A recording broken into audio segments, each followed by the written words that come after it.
Hello, welcome to Oxford Heirlooms. Today I'm going to be working on the panel that I'm going to put on the front of the shirt, the fancy panel that is. Now I've got my piece of wide Swiss insertion, and since this is one-sided, I'm going to look at it for just a minute. Okay, that's the front and that's the back. So I'm going to write the word top at one end of it so that I don't accidentally got it spelled out, because the letter T is symmetrical, so I'll know where's the top and then this is the bottom. Okay, now what I need to do is I need to use my embroidery scissors, and I need to trim away the excess batiste from one side of the insertion. Okay, this will take me a minute to get this cut off. And then I'm going to zigzag my piece of French Moline lace to this. But my Moline lace, I'm going to have to be careful with it, because since it's Moline lace, it is one-sided, and the lace is also directional. So I need to make sure that my little leaves on my lace are pointing upward. Okay, so I'm going to want to put that on this way, and that's the back side of the lace. So I'm going to set my sewing machine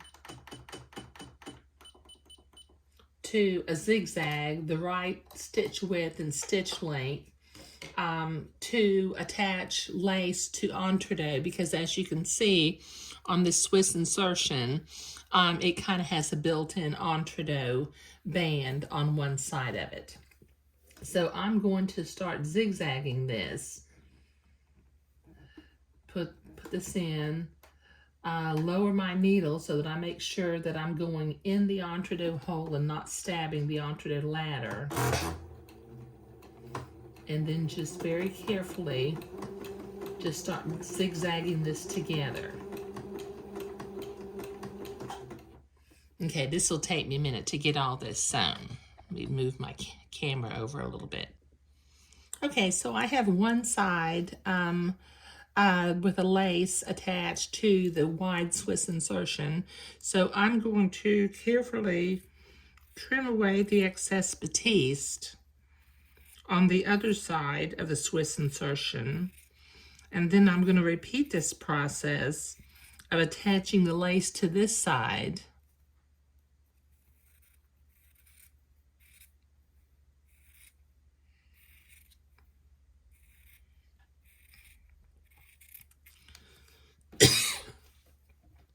Okay, let me orient my lace. Okay, so I want it to be, there's the top, and I want to put it on this way, because I for some reason, it's just, I'm really funny about when you have lace on both sides of something.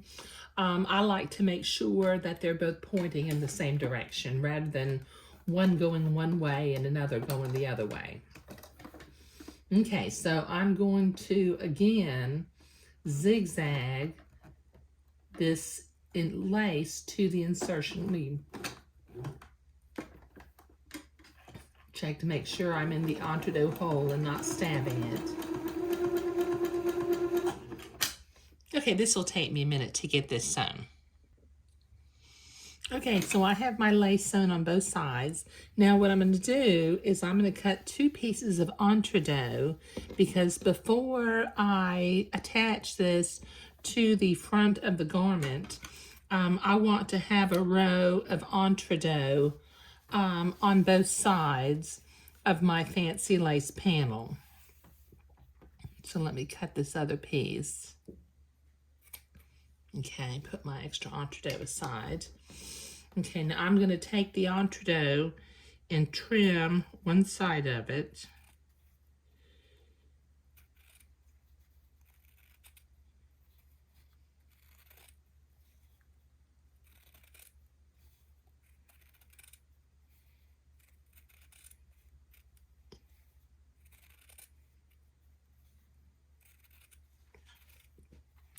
And then I will proceed to zigzag the entree to the edge of the lace.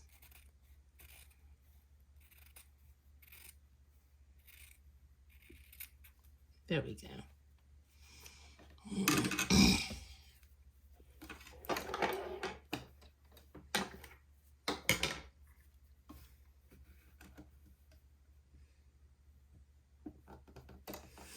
Okay, so I will butt them up to each other. Make sure that my needle is going in and onto the hole and not stabbing the ladder, which I'm stabbing the ladder right now. There we go. Okay. And then just start zigzagging them together.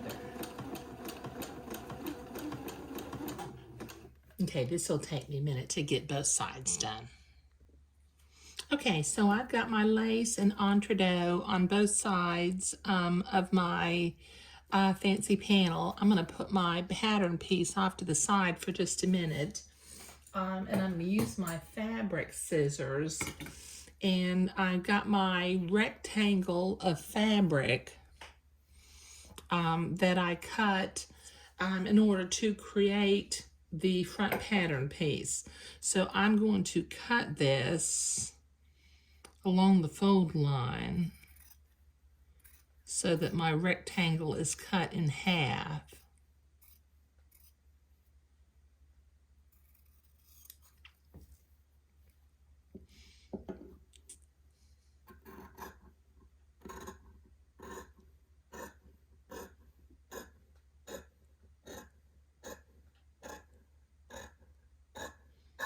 There.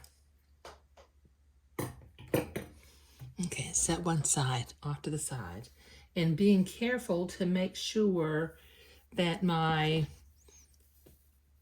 front part of my lace panel is oriented where it'll be on the outside when I sew it. I'm going to pin my lace panel to the rectangle of white batiste, and then I'll begin to use the method of attaching entredeaux to flat fabric to sew that together.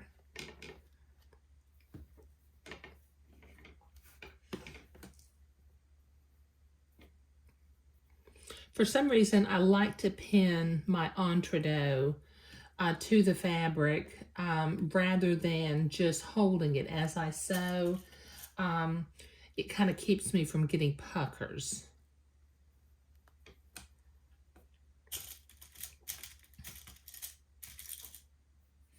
Okay, now I was zigzagging, so I need to, for my first pass on here, I need to go back to a straight stitch and sew that on, removing my pins as I come to them.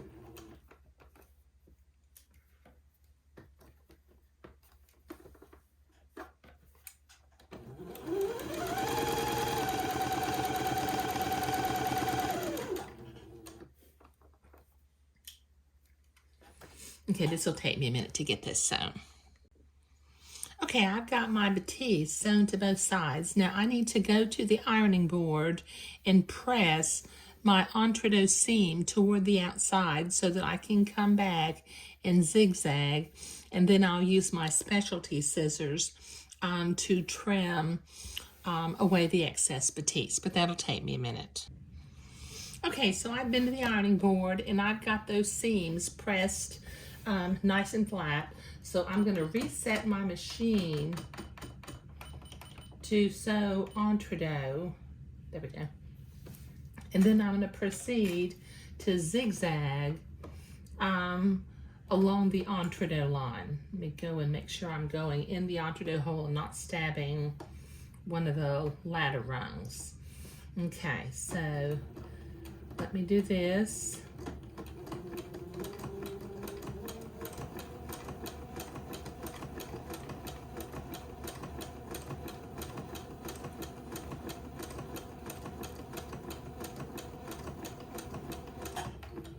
Okay, so this will take me a minute to get both sides done. Okay, so I have both sides zigzagged. Now I'm going to come back with my specialty scissors, and I'm going to trim away the excess seam allowance. Now, these are made by Havel, and I will put a link down below if you would like to order a pair of scissors. But this will take me a minute to get this trimmed. Okay, so I'll be right back. Okay, so I have both sides trimmed. Now before I cut this out with my pattern piece, I want to do 3 pin tucks on either side of my fancy panel. So I'm going to, as I'm looking at this, my lace insertion is about 5/8 of an inch wide. So 5/8 and 5/8 is 1 1/4. So I'm going to make a little mark 1 1/4 inch away from the entre-deux line. I'm using my friction erasable pen, and I will also put a link down below for an erasable pen because they really come in handy because they iron away. Okay, I'm going to make a line where my first pin tuck will be, and then I will follow with my sewing foot the pin tuck to make the other 2 pin tucks on either side. So let me, this will take me a minute to draw the lines on both sides. Okay, I'm going to be using a twin needle in order to create my pin tucks. And once again, I will put a link down below for the brand and size of the twin needle that I use. Okay, I've already removed my single needle, and I'll put my twin needle in here and proceed to thread my sewing machine. Okay, one of the things that I need to do when I'm using the twin needle, normally I have my tension set at about 2.5. I'm going to change it to 6.5 so that it will really draw out that pin tuck. Okay, so I'm set to a straight stitch. This take me a minute to get my machine threaded. Okay, so I'm ready to sew. So I'm going to line my friction erasable pin mark up in between my twin needles. Just drop the needle down to make sure. And then I'm just going to keep the line in between the twin needles as I sew the first pin tuck. Don't go too fast because sometimes, you know, it's easy to break these needles, and they're fairly pricey, so you don't want to break them. If you're like me, I have to mail order them, so if I break the needle, I might be out of sewing for a few days before I get another needle mail ordered. Okay, so this will take me a minute to get this first pin tuck sewn. Okay, I've got the first pin tuck sewn. Now I'm going to move to the left of my line. I have a pin tuck foot, but I don't use it. So I'm just going to line up my sewing machine presser foot right next to my first pin tuck, and I will follow it, and that will be a width for the pin tuck that I think is appropriate for the look that I'm going for. Okay, so this will take me a minute. Okay, I think this is a real pretty look for the front of the shirt, of this little button-on suit. So what I'm going to do is I'm going to go to the ironing board, and I'm going to press my pin tucks toward the outside on each side, and then I'll be ready to use my pattern piece and cut out the front of the shirt so that I can begin to start working on the shoulder seams. So this will take me a minute. Okay, so I've got that pressed, and I'm going to take my pattern piece and I'm going to center it and pin it into place Make sure it's centered on the neckline. Okay. Okay, I'll pin that into place and then I will cut this out, but this will take me a minute to get this done.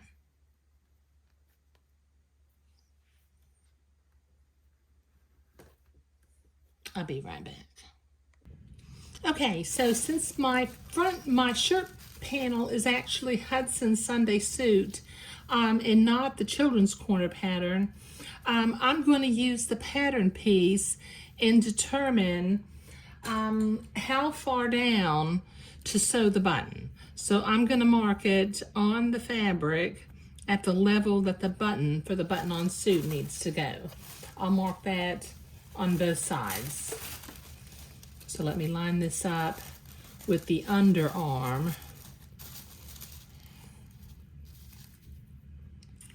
And mark where the level of the button. Now the two center buttons I will mark after I put the waistband on the little shorts. Okay? All right, so today we were creating the front of the shirt with the fancy lace panel and marking the buttonhole level. And so, you know, we will continue working. The next thing I'll do is I'll start on the shoulder seams. But thank you.